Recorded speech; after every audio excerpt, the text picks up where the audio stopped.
My name is Lorraine. I'm 68 years old, and when people ask me what I've given my family, they expect me to say recipes or quilts or that old oak dining table in my kitchen.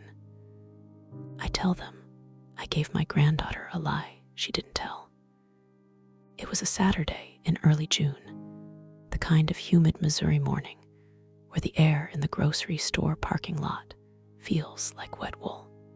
I'd taken my 8-year-old granddaughter Mia on our usual girls' outing, which mostly meant letting her push the cart wildly off course and sneaking a candy bar into the hall when her parents weren't looking. Mia has my dark hair and my late husband's serious eyes. She's the kind of kid who asks questions in complete paragraphs and insists on buckling her own seatbelt because I'm practically a grown-up Nana. In the frozen foods aisle, she stood on tiptoe to reach for a box of waffles, missed, and nearly toppled into the door. I caught her by the elbow, laughing. "You've got your dad's coordination," I said. "Bless your heart." We were headed toward the checkout when it happened. A man in a navy blazer, clearly in a hurry, rushed past us, phone pressed to his ear, briefcase in one hand, reusable bag in the other. As he passed the end of the cereal aisle, something slipped from his pocket and skidded across the polished floor, coming to rest against the wheel of our cart. "Whoa," Mia said, skidding to a stop. It was a brown leather wallet. Thick, the kind that made your first thought, without meaning to, the number rather than the name inside. I bent to pick it up just as the man disappeared into the crowd by the registers, still talking on his phone, oblivious. "Nana," Mia whispered, eyes wide. He dropped his wallet. "I see," I said, turning it over in my hands. It was worn at the edges, like it had lived a life. No name on the outside, no chain connecting it to anything. Just a simple, heavy thing that did not belong to us. "What do we do?" she asked. I could feel her gaze on me like a weight. I grew up in a house where money was always short and truth was flexible. My father would come home with found tools that looked suspiciously like the ones our neighbor had lost. My mother would tell us, "Don't you dare say a word about where this came from," when a new appliance appeared with no explanation. When I was 9, I once found a $5 bill on the floor of the corner store and quietly slid it into my shoe. My grandmother, my father's mother, had seen me. She didn't scold me in the aisle. She waited until we were home, sat me down at her kitchen table, and said, "Lorraine, you can't build a good life on money that makes your heart race every time the doorbell rings." I remembered that feeling now, decades later, as the cool leather of the stranger's wallet rested in my palm. "Some people would say, finders keepers," Mia said cautiously, testing me. "Some people would be wrong," I replied. Her cheeks flushed. "I wasn't saying we should," she added quickly. "I just heard it at school." I smiled. "I know, sweetheart. This is one of those moments where we decide which kind of people we are." We stepped out of the flow of carts so we wouldn't get rammed. I opened the wallet just enough to see a driver's license in the clear pocket and a stack of bills tucked in behind a credit card. There was more money than I'd seen in my own wallet in a long time, hundreds at least. Enough to pay off my utility bill and still have some left over. For a split second, my old scarcity brain whispered, no one would know. But Mia would. "And so would I. We're going to take this to customer service," I said. "We'll tell them where we found it and ask them to page him." "What if nobody comes?" she asked. "Then they'll lock it up and keep trying," I said. "Either way, it doesn't belong to us." We walked to the front desk. The customer service woman was in her 20s, expression tired in a way I recognized retail tired, worn thin by coupons and complaints. "Hi," I said. "My granddaughter and I found this wallet by aisle 7. A man in a navy jacket dropped it." Her eyes widened. "Oh, wow," Thank you for bringing it up." She took the wallet, checked inside for a name, and picked up the intercom microphone. "Attention, shoppers," she said, voice echoing through the store. "If you have lost a wallet, please come to the customer service desk." Mia watched, enthralled. "What if two people say it's theirs?" she whispered.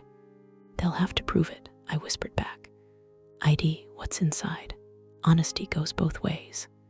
A few minutes later, the man in the navy blazer appeared, looking rattled. His phone was in his pocket now, forgotten. Someone said there was an announcement," he said. "Wallet." The customer service rep held it up. "Can you describe it for me, sir?" "Brown leather, fold over," he said. "Driver's license, business cards, and more cash than my wife knows I carry." He gave a strained laugh. She opened it slightly. "Name, Daniel Harris," he replied. "Looks like it's yours," she said, handing it over. "This lady and her granddaughter found it in the cereal aisle." He turned to us, eyes shining with a mix of relief and something softer. "Thank you," he said, voice thick. "I didn't even realize I'd dropped it. This could have been bad." He opened the wallet, thumb moving quickly past the bills to the license, as if verifying his whole life was still there. Then he looked at Mia. "What's your name, kiddo?" "Mia," she said, straightening. "Mia," he said, "you just saved me from a very expensive mistake. That was a lot of cash. I'm flying out tonight to close a deal, and I took out cash for some things I couldn't charge to the company card." Mia's eyes widened. "Like in the movies." "Something like that," he said with a chuckle. He reached into the wallet, pulled out $100 bill, and held it out to her. "Here, this is yours, for being honest." Mia's hand twitched toward it, then froze. She looked up at me, eyes searching my face. I thought of my grandmother at her kitchen table, of the $5 bill burning a hole in my shoe, of the lesson she'd given me that had nothing to do with money and everything to do with who I wanted to be. "What do you think, Nana?" she asked quietly. This was the moment. I crouched down so we were eye to eye. "What did we come here to do?" I asked. "Give him his wallet back," she said. "Why?" "Because it wasn't ours," she replied. "Right," I said. "So we've already done the right thing. If he wants to say thank you, that's his choice. But you don't ever have to take money to tell the truth." Her shoulders relaxed. She turned back to the man. "Thank you," she said politely. "But I don't need money to be honest." The customer service clerk's mouth fell open. Man stared at her for a long second, hand still extended, $100 bill fluttering slightly in the air-conditioned breeze. Slowly, he lowered it. "You're turning down $100, he asked, half amused, half incredulous. Mia nodded. "My Nana says you can't build a good life on money that makes your heart race when the doorbell rings." I felt my own heart lurch. She'd been listening all those years. I thought she was only half tuned in. The man blinked. For a moment, he looked like he might cry. He laughed once, shaky. "Your Nana," he said, "is a very wise woman." He tucked the bill back into his wallet, then reached for a business card and scribbled something on the back. "Tell you what," he said, holding the card out to me. "This is my cell number and email. I own a small manufacturing company out by the airport. If Mia ever needs a summer job or an internship or advice on anything money related when she's older, you call me. People who turn down easy cash to do the right thing are the kind of people I want around my business." I took the card, a little stunned. "That's very kind," I said. "It's selfish, honestly," he replied. "Honest kids grow into honest adults. Honest adults are hard to find." He thanked us again and hurried off, still shaking his head. The customer service clerk gave us both a look somewhere between admiration and disbelief. As we walked back to our cart, Mia slipped her hand into mine. "Did I do the right thing?" she asked. "You did a brave thing," I said. "Sometimes those are the same." In the car on the way home, she sat unusually quiet, watching the summer heat shimmer above the asphalt. "Do you think he really meant it?" she asked eventually. "About helping me later?" I don't know, I said honestly. People mean all kinds of things in the moment. But I do know this. You'll remember what you did today long after the money would have been spent. She thought about that. What would you have bought with it? She asked. A new water heater, I said dryly. She giggled. Boring, she declared. Necessary, I replied. We didn't talk about it much after that. Life swept in, school starting back up, my arthritis flaring, my daughter's job getting more demanding. I stuck Daniel Harris's card in the little ceramic dish by my phone where I kept stamps and spare keys. Weeks turned into months. Memory of the wallet became one more story in the family lore, the kind we trotted out occasionally at Thanksgiving when someone needed a little reminder that the grandkids were watching us more closely than we thought. What I didn't know then was that that morning in the grocery store would be the first brick in something much bigger. Not just a girl's character, not just a Nana's quiet pride. A family fortune, not the lottery kind, but the kind that lasts longer. If you'd asked me a year after the wallet incident what would come of it, I would have said, a good story and a proud Nana. Nothing more. Life rolled on. Mia grew from the gap-toothed 8-year-old who turned down $100 into a teenager with earbuds, opinions about everything, and a part-time job at the library. I slid from newly widowed at 60 into the quieter routine of my late 60s. Morning walks, church potlucks, physical therapy for the knee I'd abused in my younger, more invincible years. The business card from Daniel Harris stayed in the little ceramic dish by my landline, tucked between spare keys and grocery receipts. Occasionally, when I was dusting, I'd pick it up, read his name, and wonder if he ever told anyone about the girl in the grocery store who didn't take his money. Then I'd put it back and get on with my day. The years after my husband, Ray, died were lean ones. He'd left me the house paid off, thank God, and a modest pension. But medical bills had eaten into what little savings we'd had. I watched every dollar, clipped coupons, stretched soup with rice, and frozen vegetables. My daughter, Andrea, and her husband worked hard, but like most young families, they walked a tightrope between daycare costs, car repairs, and the American habit of emergencies arriving in threes. I helped where I could: school clothes, the occasional surprise tank of gas, but I couldn't swoop in like the fairy godmother grandma some of my friends played. What I did have, I gave freely: time, stories, and a relentless insistence on telling the truth. When Mia broke a neighbor's flower pot with her bike and came to me in tears, I walked her next door to apologize and offer to pay for it out of her allowance. When she got caught cheating on a spelling test in 4th grade, not by the teacher, but by her own guilt, I listened, grounded her from TV for a week, and told her, being honest about what you did wrong doesn't erase the mistake, but it keeps it from growing roots in you. We had a lot of kitchen table talks, she and I, about the small choices nobody else sees. By the time she was 17, Mia was the kind of girl other parents trusted. If she said she was going to the movies, she actually went to the movies. If she borrowed $20, she paid it back. She didn't drink, didn't smoke, didn't sneak out past curfew. Not because she was a saint, but because her conscience wouldn't let her sleep if she did. I can't handle the anxiety, she'd joke. My brain is too loud. One afternoon in her senior year, I picked her up from school because her parents were both stuck at work. She slid into the passenger seat, backpack thumping to the floor, and sighed. "Everything okay?" I asked. "College applications," she groaned. "Essays, deadlines. Tell us about a time your character was tested." I swear, if I have to write one more tragic little story about discovering myself in a group project, I'll scream. I chuckled.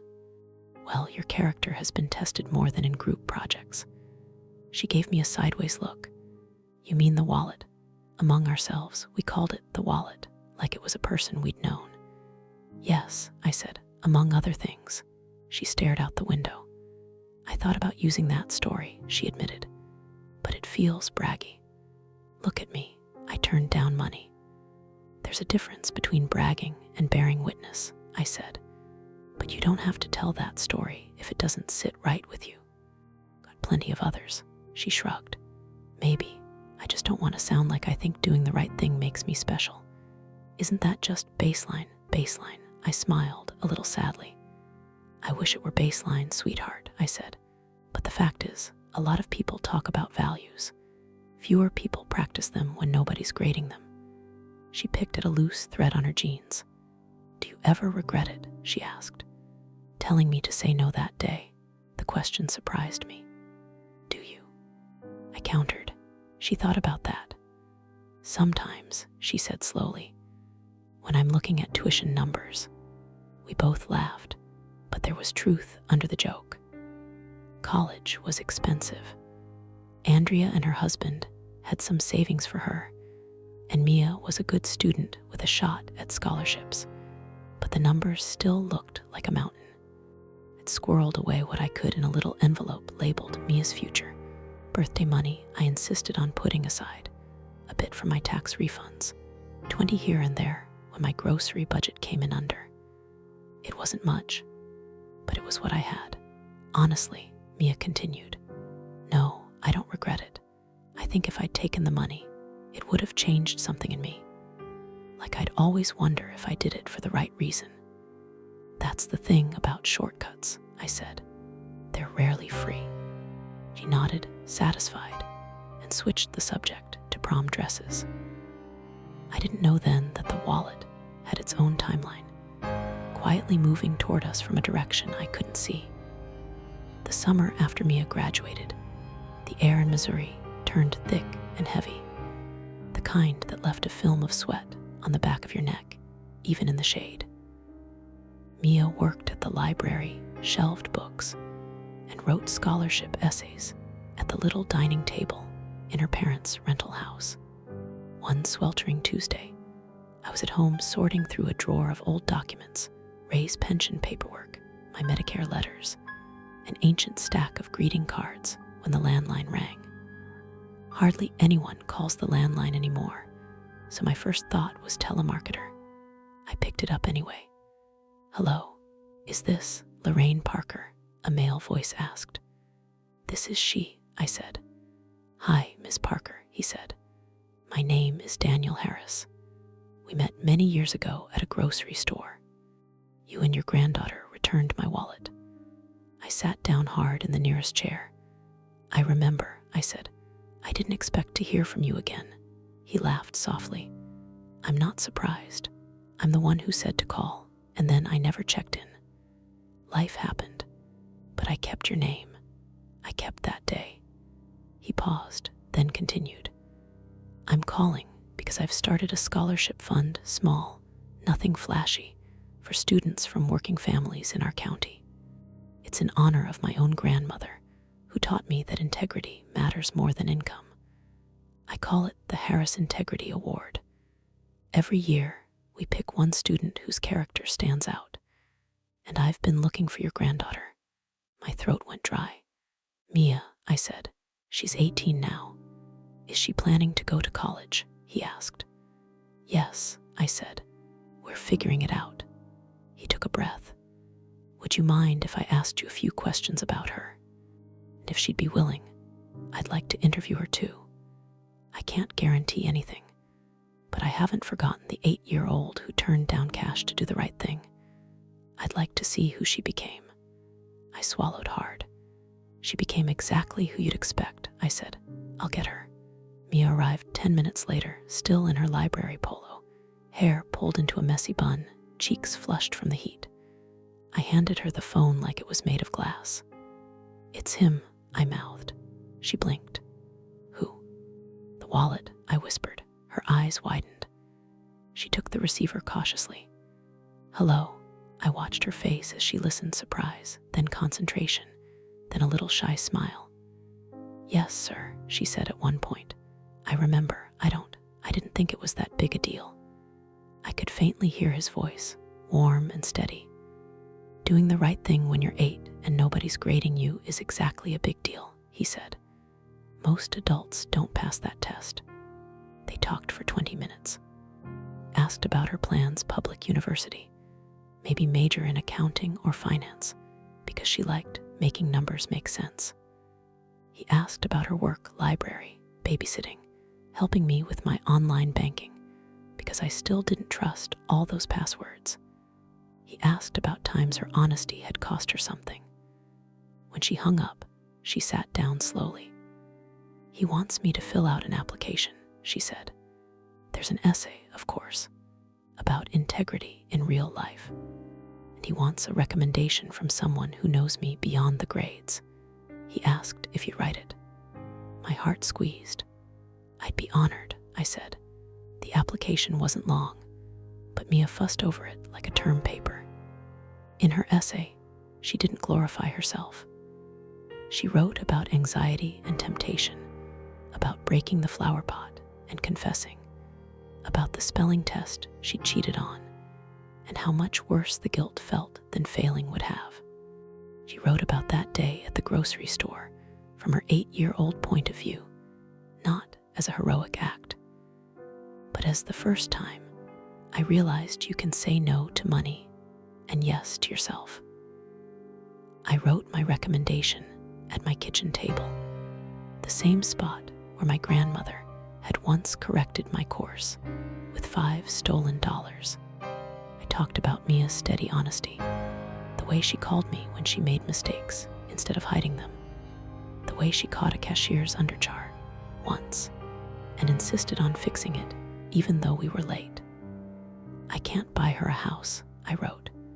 "I can't leave her stocks or jewelry, but I can give you my word that this girl tells the truth even when it costs her.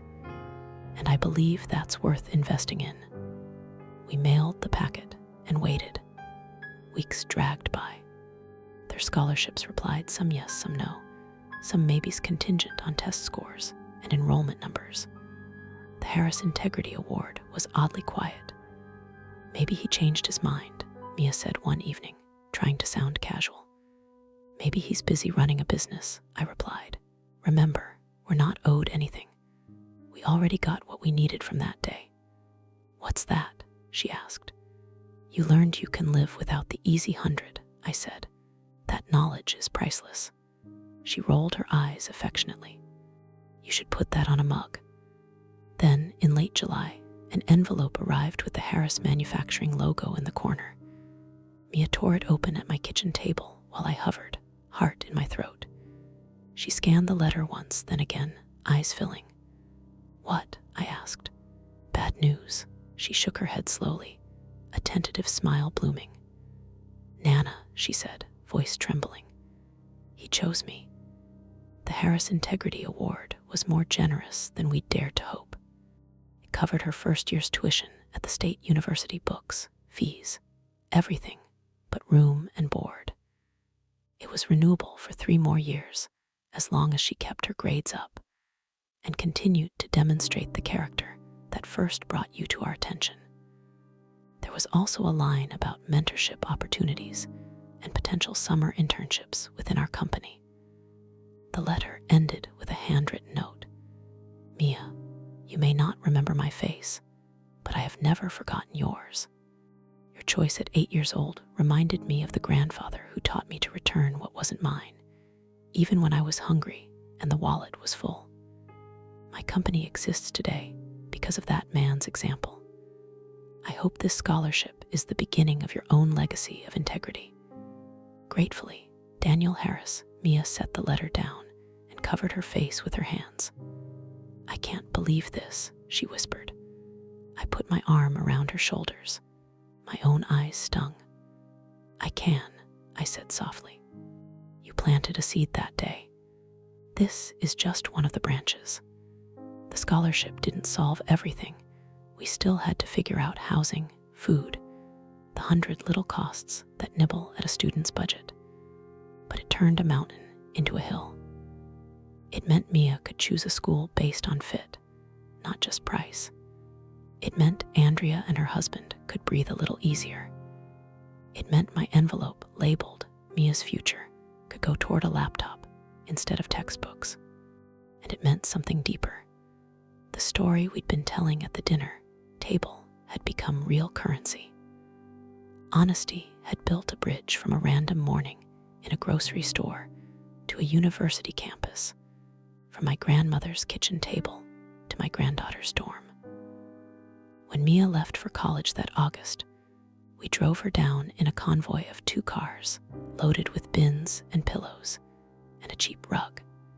After we moved her things in and said our tearful goodbyes, I stood in the parking lot with Andrea, watching my granddaughter walk toward the freshman orientation tent. "She looks so grown," Andrea said, wiping her cheeks. "She is," I replied, "but she's still the little girl who turned down $100. "Do you ever wish you'd told her to take it?" Andrea asked, only half teasing. "Not for a second," I said. "The money would be gone by now. The lesson is still paying out." None of us knew then was that the scholarship was only the beginning of the family fortune that truth-telling would build. Because 4 years later, when Mia graduated with honors degree in finance and a job offer already in hand, that little grocery store decision would come back around again, this time in a way that would secure not just her future, but mine. Mia's college years went by faster for me than they did for her. For her, they were all-nighters, exams, group projects, and cheap coffee. For me, they were quiet evenings waiting for texts that said, "Made it back to the dorm," and holiday breaks where she dumped a semester's worth of laundry in my hallway and collapsed on my couch. She kept the Harris Integrity Award all 4 years. She kept her grades up, kept working part-time, kept saying no to the kinds of shortcuts other students treated as sport, sharing test answers, padding resumes, borrowing other people's work. "It's not worth it," she'd tell me. "I'd rather sleep at night than explain a lie the rest of my life." Each summer, she interned at Harris Manufacturing. What started as simple data entry turned into sitting in on budget meetings, helping track inventory, and eventually working with their small finance team on cash flow projections and vendor payments. "Do you like it?" I'd ask on Sunday calls. "I do," she'd say. "They actually care about doing things right, not just doing them fast." Mr. Harris still talks about grandma-level honesty in meetings. "Grandma-level honesty," I repeated, amused. "Yeah," she said. "Like, would you be proud to tell your grandmother you did it this way?" I snorted. I like that man more and more. Senior year, Mia was offered a full-time position in Harris's finance department, contingent on graduation. No glamorous title, no corner office, just a solid starting job at a company that knew her work and her character. He accepted without hesitation. "Some of my friends are chasing big city salaries and fancy names," she told me. "I'm chasing people I can trust.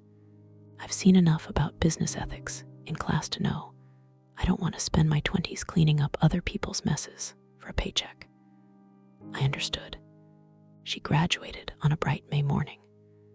We sat in folding chairs on a football field, squinting into the sun as row after row of black-robed students crossed the stage.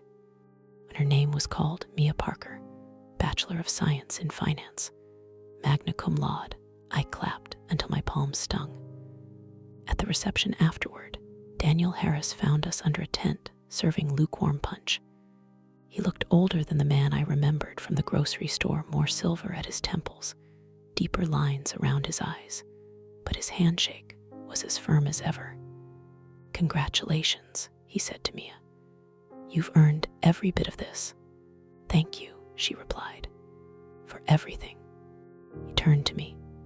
"And thank you," he said, "for raising twice over the kind of person I want on my side of the table." I waved a hand. I just stuck a few sticky notes on her heart, I said. She did the hard part, he smiled. Don't sell yourself short. Grandmothers have more power than they realize. Mia started at Harris full-time that July. Her first months were a blur of learning new software, asking questions, and making careful spreadsheets. She thrived. 6 months in, I got sick. It started as a lingering cough and fatigue I blamed on age. By the time I went to the doctor, it was pneumonia, complicated by my heart not being as sturdy as it used to be. A week in the hospital, 2 more at home with oxygen. Medical insurance covered some, not all. Bills came in thick envelopes, language dense and cold. My modest pension and Social Security could handle my usual life, grocery store trips, prescriptions, property tax. We strained under hospital charges and home health visits. One evening, I sat at my kitchen table with a stack of statements, pencil in hand, trying to make numbers fit that simply didn't. I thought of the old fear again, the doorbell ringing, heart racing, wondering what bill collector waited outside. I hadn't felt that in years. It crept back now like a shadow. Mia came over after work, still in her business casual clothes, hair in a loose bun, laptop bag slung over her shoulder. He took one look at the table and frowned. "What's all this?" she asked. "Just some paperwork," I said too quickly. She pulled out a chair, sat, and drew the nearest envelope toward her. "Nana," she said gently after scanning it, "this is not just paperwork. This is a problem." "I'll manage," I said. "I always do." She met my eyes. "You shouldn't have to manage this alone," I exhaled. "What am I supposed to do, Mia? I can't go back and unget pneumonia." She smiled sadly. "No," she said. "We can figure out how to keep it from stealing your peace." She took out a notepad from her bag, Harris Manufacturing logo at the top, and began listing the bills, interest rates, due dates. Her finance training kicked in, categorizing, prioritizing, spotting errors. "First of all," she said, tapping one statement, "they've double billed you for this lab work. We can dispute that." She made a note. "Second, you qualify for a hospital financial assistance program. I learned about it when we did a corporate donation review last month. They're supposed to offer, but they often don't mention it unless you ask. Will apply." More notes. "Third," she laid out a simple budget for me, nothing humiliating, just clearer than the fog of my worry. Then she did something that took my breath away. She slid an envelope across the table toward me. "What's this?" I asked. "Open it," she said. Inside was a cashier's check. More money than I'd ever seen in one place, with my name on it. "Mia," I said, voice thin. "No, you need this." "I do need some of it," she said, "but not all of it. I've been saving since I started at Harris. I max out the company match on my retirement. My rent is cheap because I have 2 roommates, and I drive that old Honda you hate. I can afford to do this." Tears stung my eyes.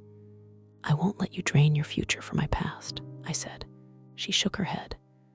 "This isn't draining my future," she replied. "You are the reason I have the future I have.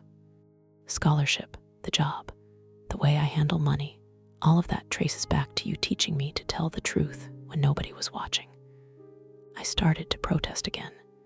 She put her hand over mine. "Listen," she said. "If you had told 8-year-old me, take the 100, we need it, my life would look different. Not because of the money, but because of what it would have done to my compass. You sacrificed easy money for my character. Let me sacrifice easy comfort for your peace."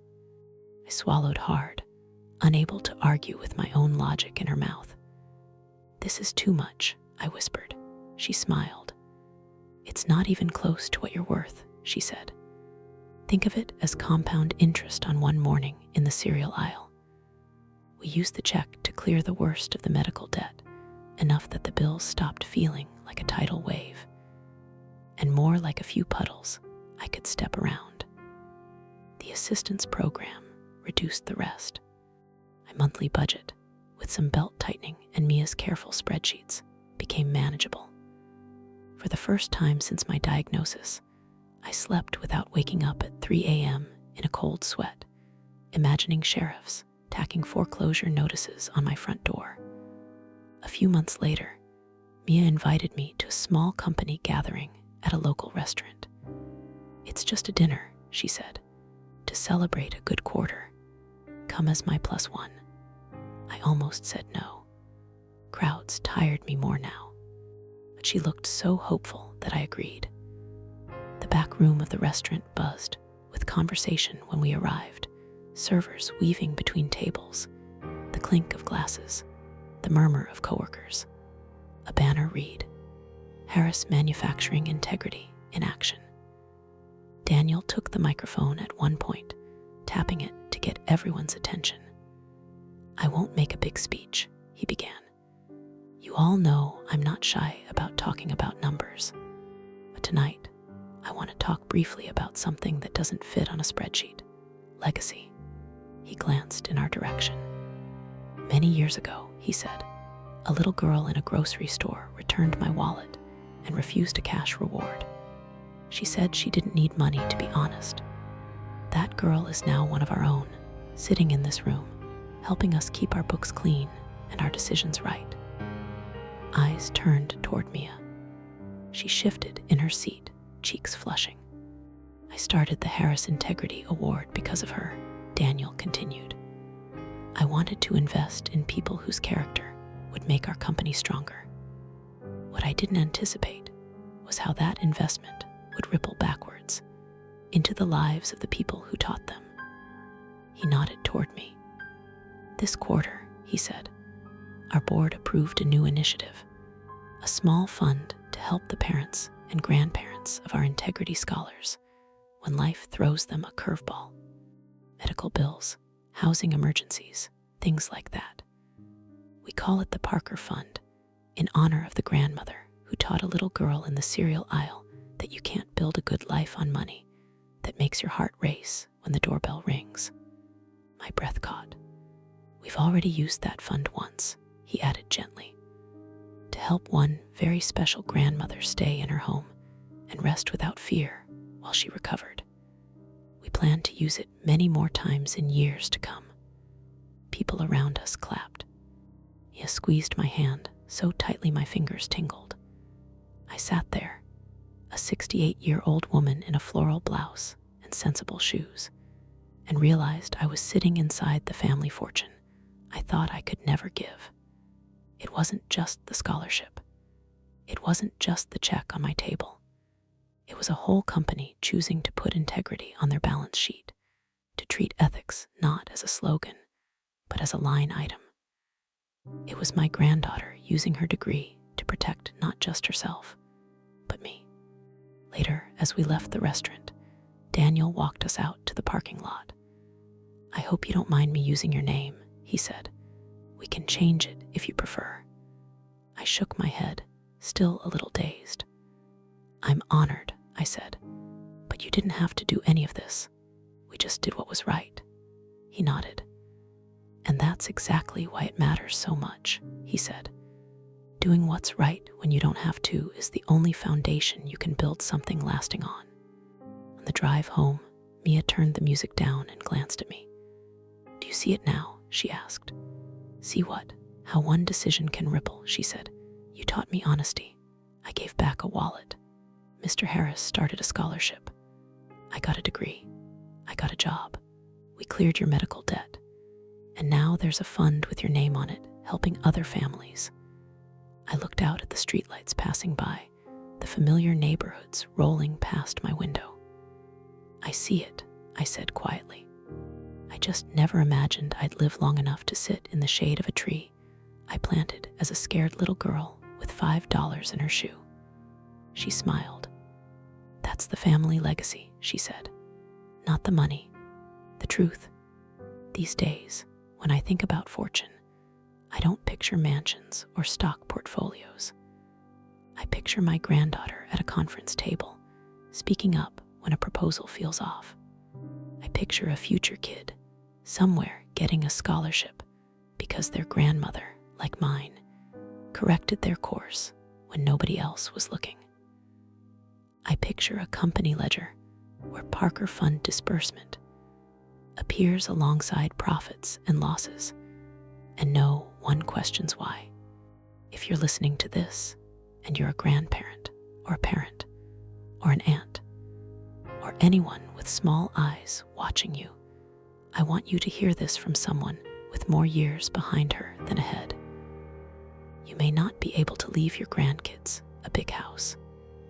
You may not be able to pay for their college or put your name on a building.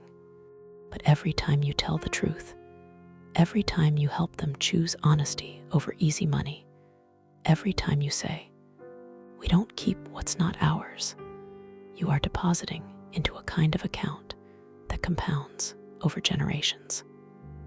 You won't always get to see the payout. Most of our ancestors didn't. But sometimes, if you're very lucky, life lets you sit at a table in a noisy restaurant, hear your name attached to a fund you never imagined, and realize that the richest thing you ever gave your family was a story they could tell about who they are. So the next time a little hand tugs on your sleeve and says, "Nana, look what I found," remember, you're not just dealing with a wallet or a candy bar slipped into a pocket or a broken flower pot. You're holding the beginning of a legacy. And with a few simple words, we tell the truth in this family, even when it costs us. You might just be quietly building a fortune that no one can repossess.